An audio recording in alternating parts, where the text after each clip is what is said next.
Bom dia a todos.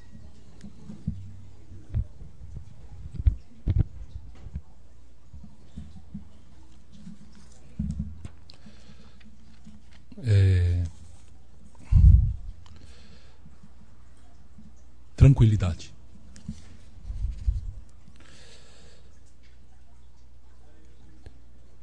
Existe no mundo tudo macro e tudo micro. Quer dizer, proporção. Existe a era do dia, em que um período de duração de 3.000 anos. Né? Existe também a vida da gente, que hoje está em torno de 70, 80 anos, um ciclo. Né? Existe também um ciclo de um dia, 24 horas.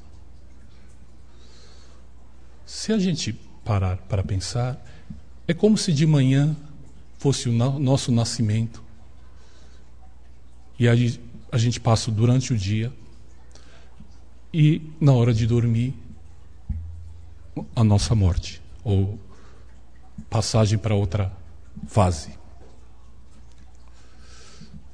Pois não existe esse tempo igual. Está aqui Dona Maria, seu João, seu André. Quantas vezes o seu João, no dia 6 de abril de 2014, às 11 horas, né? É uma vez só. Nunca mais se repete essa conjunção, né? Pois muitos acreditam que estrelas influenciam o ser humano e cada hora está num determinado lugar. Meixo Sama explica-nos que o sonem das pessoas, através de uma malha de fios espirituais, nos influenciam. Então, a sensação que nós temos é que realmente de manhã a gente é sempre uma pessoa nova, diferente. Se a gente parar e pensar, não é igual ao de ontem, né? Claro que a gente carrega do dia anterior, né? As coisas boas que fez ou as coisas, preocupações ou qualquer coisa, traz para o dia seguinte. Mas se a gente nós encararmos como sendo realmente o dia, uma vida inteira, aí a necessidade de nós fazermos o serviço diário, né? Que a gente começa com a oração da manhã, pedindo proteção e sabedoria para o dia, né? E depois, no fim do dia, o agradecimento, né? Para podermos dormir. Né? Pois o homem moderno foi criado para se preocupar. O reverendo sempre dizia que o ser humano nunca vive o agora mesmo. Né? E sempre está ou preocupado com o futuro, alguma coisa do futuro, ou alguma coisa remoendo do passado. Mas jamais, neste momento, vocês sentados neste momento, nessa cadeira, vocês estão aí de verdade? Ou estão muito longe ou pouco longe? Às vezes, a gente pensa que está centrado, mas está um pouquinho só fora ainda. Então, hoje eu entendo o que o reverendo explicava, desses pequenos exercícios, para realmente a gente se centrar, mas centro mesmo. E uma dessas coisas, um exercício muito bom, é a respiração. Você ficar consciente da sua própria respiração. Então, quando você respira, você sente o ar entrar bater nas laterais da narina, entrar na garganta, passar pelas laterais da garganta e sentir ele dentro do pulmão, enchendo o pulmão. E na hora de aspirar, mesma coisa. Você sentir. E que o reverendo falava muitas vezes que sentia o gosto do ar. Um gosto do ar doce, né? E fazendo esse pequeno exercício, você começa a se centrar. Começa a entrar no seu eixo verdadeiro. Por isso a gente vê monges, eles andam devagar, falam calmamente. Não é porque eles estão vivendo o momento. Então é um treinamento.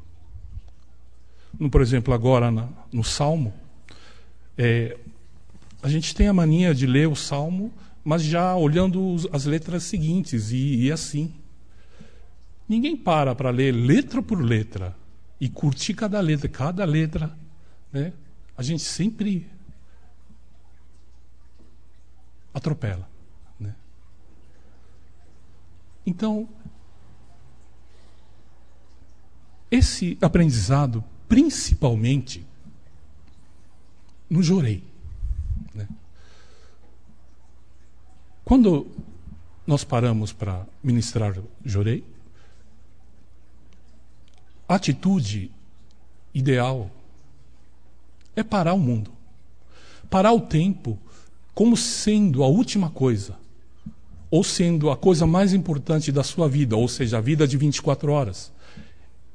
Você senta, o reverendo falava, senta-se como uma pedra, que só vai sair quando a pessoa melhorar. Essa é a intenção, esse é o sentimento, né? Então senta, para e desacelera tudo, né?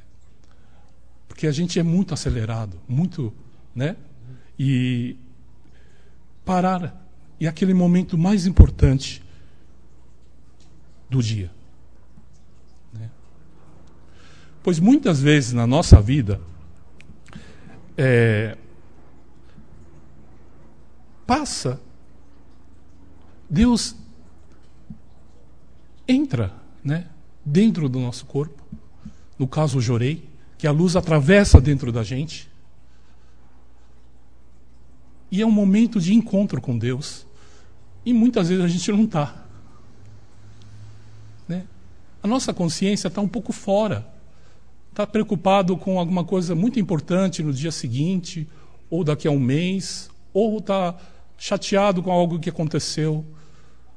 Então, esse momento importantíssimo do dia passa. Naturalmente, a hora que você conseguir chegar, voltar para dentro do seu corpo, depois que Deus passou, Ele deixou a casa limpa, né? Mas a gente não estava, a visita veio, mas a gente não estava. E a visita até limpou a casa. A gente não estava presente para curtir esse grande momento. Então, muita gente fala assim, o tempo está passando muito rápido. Mas será que não é porque a gente atropela e vive à frente, vive preocupado, sempre alguma coisa do futuro ou do passado? Se a gente parar e curtir cada respiração, cada momento, por exemplo, agora no Jorei, quantos perceberam que um pássaro cantou, né? Que a carpa pulou, né? A brisa bateu no nossa pele, a sensação que ele entrou para dentro do nosso corpo. Quer dizer, olha quanta coisa que aconteceu em fração de segundos, né? Então, não é que o mundo está rápido, né? É nós que não estamos participando do mundo. Nós que não estamos participando da vida realmente na sua intensidade. Muitos falam, Meixo Sama morreu novo, morreu 72 anos. Puxa vida. Mas chegando no céu e computando quanto de vida a pessoa viveu? É muito, pois vivia cada segundo, cada minuto, né? E se nós formos fazer essa entrevista com o pessoal do mundo espiritual, falar, você viveu exatos 6 dias na vida. Como não? Vivi 89 anos, 90 anos. Não. Aqui consta que você viveu apenas isso. Que você estava dentro de você mesmo. Realmente consciente do que você estava fazendo. Né?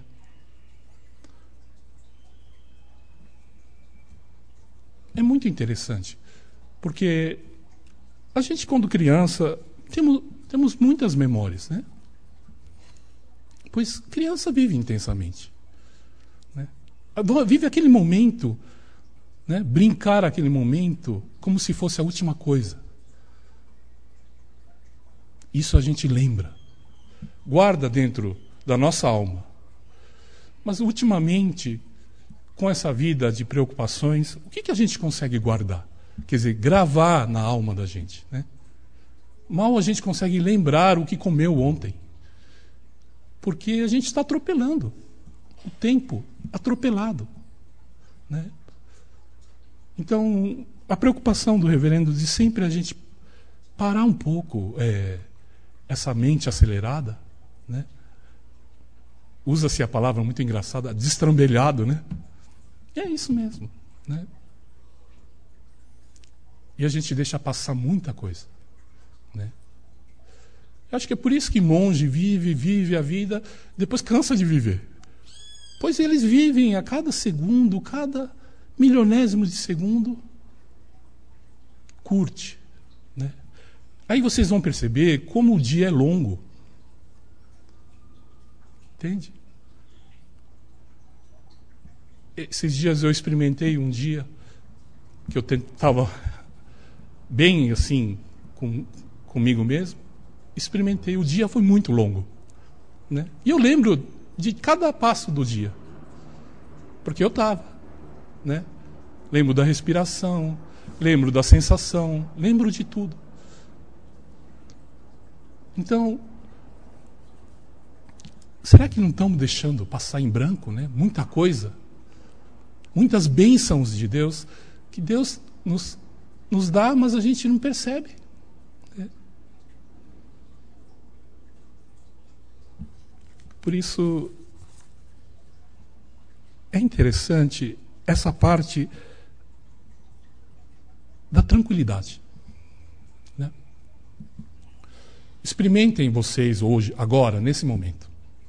Agora vocês estão mais, né, tranquilos depois da oração, mas fechar os olhos e imaginar um grande lago. Como está a água do lago de vocês? Se estiver se mexendo com ondas, é o seu espírito inquieto. Né? Realmente difícil parar essa água e parar 100% água. Imagine a água parada. Aí, nesse momento, reflete verdadeiramente. Pois, com a água em movimento, o reflexo é sempre turvo. O reflexo sempre vai enganar, vai dar margem a erros. Então, a importância da tranquilidade. Mas, nesse mundo complicado, a tranquilidade é uma das coisas raras, extinção. Né?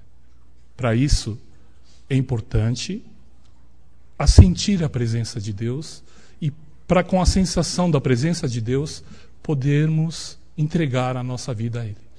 Pedir proteção e entregar. Pois só assim, né, conseguiremos, nesse mundo tão complicado, a tranquilidade. E realmente viver a vida, né, das coisas simples. Deixar a cabeça vazia, né, para poder entrar realmente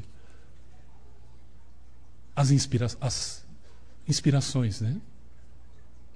E quando vem, a gente fica muito feliz, né? Pois você sente que passa a fazer parte de um todo. Você passa a sentir que realmente é um todo, né? É bem desse homem moderno, né? A preocupação. Interessante. Mesmo computador, sempre está na frente, né? Sempre inquieto, né? E isso reflete bastante na intranquilidade coletiva, né? No mundo espiritual do sentimento, do sonem, fica isso pairando no ar, né? Outro dia, uma pessoa veio, eu estava visitando uma pessoa, aí veio uma outra pessoa visitar. Só que, olhando bem a pessoa, eu percebi que a pessoa não estava. Apesar de ela ter visitado uma outra pessoa, olhando bem para a pessoa, a sensação é que ela está em outro lugar. Que realmente está fazendo as coisas, mas pensando já na frente, atropelando, pensando na frente. É fácil perceber isso. Vocês pararem, vocês percebem, né? Realmente a gente percebe quem está. Eu vejo, a pessoa está bem na nossa frente, né? Olhar olhos nos olhos, né? E assim, realmente, trocarmos, né, energia de verdade com as pessoas. Imagine duas pessoas que, na verdade, não estão. Que loucura. Um está pensando no congresso de amanhã, o outro está pensando no negócio que ele tem que fechar, e os dois se encontram. Tudo bem. Tchau. Como se não tivesse se encontrado, né? Foi apenas a matéria que se encontrou, né? Mas o espírito não se encontrou. E essa ansiedade ficou uma coisa natural, normal do ser humano, né? E a gente sente nas crianças que realmente precisa dessa tranquilidade, pois essa ansiedade neles muitas vezes fazem eles fazerem muitas besteiras, né? Que às vezes depois, mais para frente, não tem mais conserto. Então, também ensinar desde pequenininho a criança a se centrar, né? Eu acho que é importante, sim, né? Pois tudo leva para uma coisa que expulsa o espírito dentro do corpo, né? Ou numa violência de videogame, ou qualquer coisa que faz com que barulho alto, música alto, no volume alto, faz com que o espírito, né, se divida. Então, eu acho que a importância, né, dessa preocupação. E, por final, o tempo certo. Meixo Sama, quando não chegava o tempo, ele ficava tranquilo, pois sabia que o problema não era que era algo errado de se fazer, era o problema só de tempo, né? E nós estamos sentindo que o tempo realmente está, né, chegando.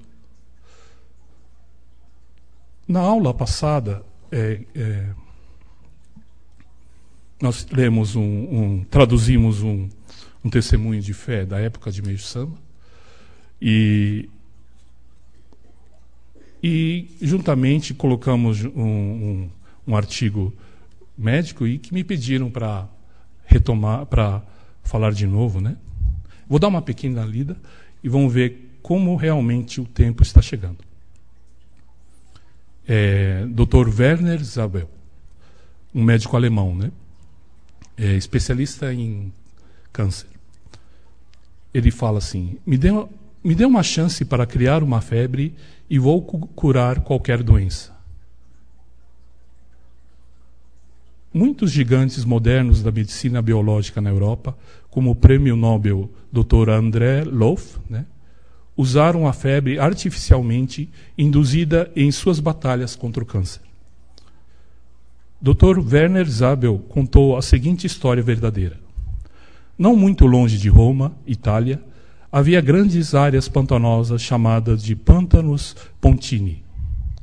Esses pântanos foram excelentes criadores de mosquito da malária e toda a área era afetada pela malária. Então, por ação do governo italiano, os pântanos de Pontini foram drenados e secos. Com o resultado, a malária desapareceu completamente.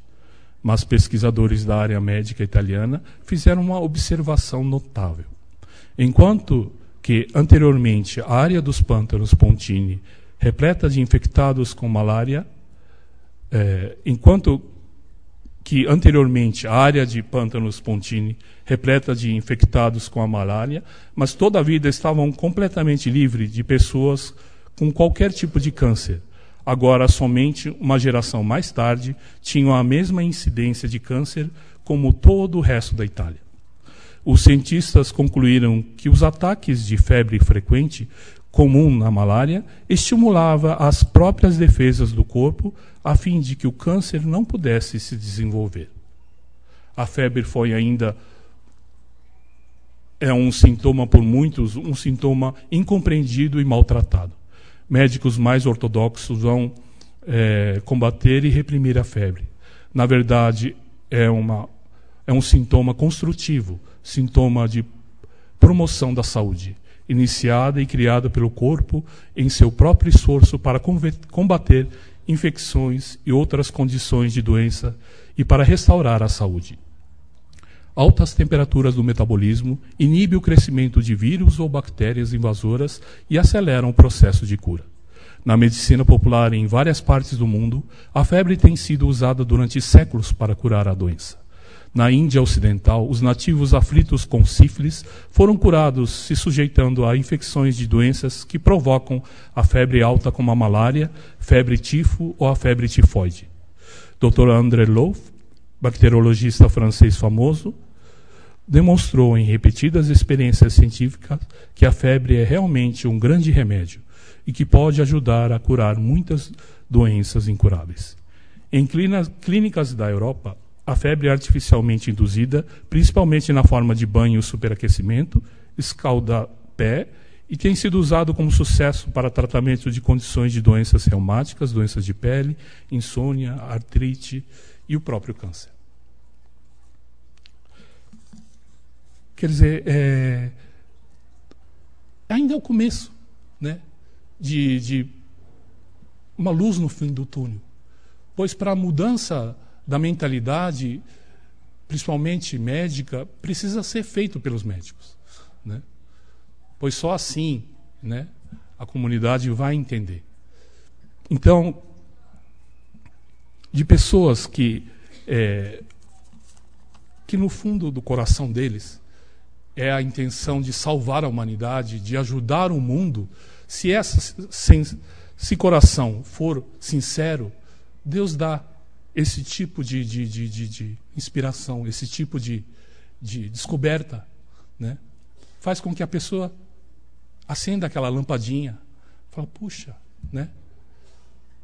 Mas o que nos preocupa bastante é essa, hoje, não tão forte como antigamente, hoje, a medicina que virou um business, um negócio muito lucrativo.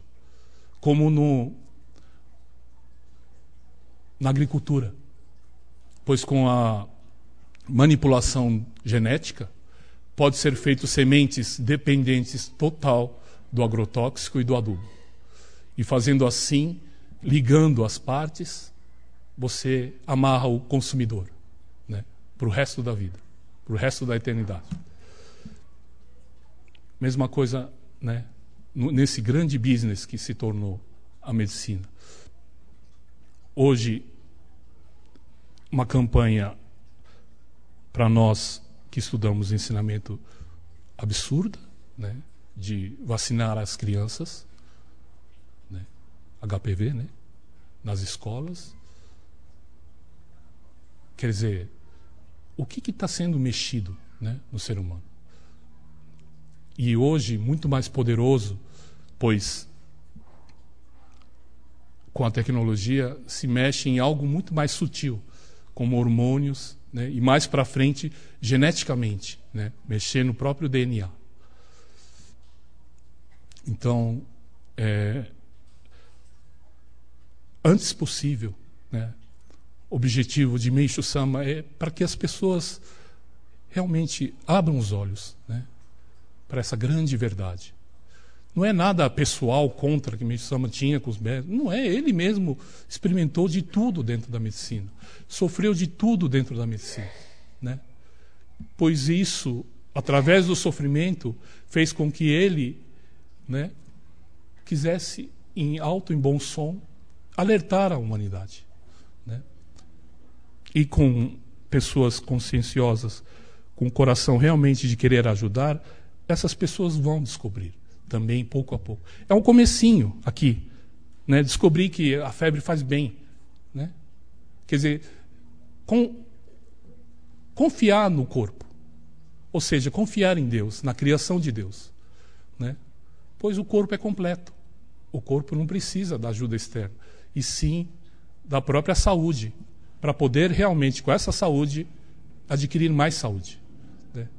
Mas o que nós vemos hoje é pessoas que nem febre, a gente não consegue mais ter febre, né? Então, na época de Meishu Sama, que todo mundo tinha febre e saía bastante impurezas do corpo, no nosso caso, será que a gente realmente não está mais doente, né? Por alimentação complicadíssimo, né, que nós estamos comendo, com própria poluição, né, e de todo tipo de poluição, né? Então, a consciência de vocês todos que essa é a principal missão da Messiânica, né? Então, estudem, né, ensinamentos. O Meishu Sama não está tirando algo que as pessoas têm que ter fé incondicional. Não, ele explica tintim por tintim, né? Vocês também, caso ainda tenha uma vontade de se tratar na medicina, estudem então. Hoje a facilidade que é dada pela internet, estudem os efeitos colaterais e entrem para o tratamento 100% conscientes, né? Pois esse não saber é o complicado. A gente tem o direito de saber, né? Muitos falam, vai dar tudo certo. Tudo bem, pode dar tudo certo, mas é bom saber todas as consequências possíveis, né? Para vocês entrarem consciente nisso. Você aproveita essa ferramenta maravilhosa, né? Hoje as pessoas usam muito para o lado errado, né? A internet e tudo. Mas tem um lado muito bom, né? Antes o reverendo tinha tipo uma Barça da medicina, que eram em 22 volumes, e ele pesquisava, olha, levava tempos cada coisa. Hoje você clica, você vê médicos do mundo inteiro, você consegue ter uma visão geral, né? Principalmente dos efeitos que possam vir a ter. Então, aproveitar esse dia maravilhoso e repensar, realmente, vamos viver, né, a vida mais intensamente, né, a cada momento, né, como sendo o último. Esse é muito bom, né? E é o último mesmo. Desse dia vai ser o último, né? Não se repete mais. Então, do fundo do coração, né, Um bom dia a todos.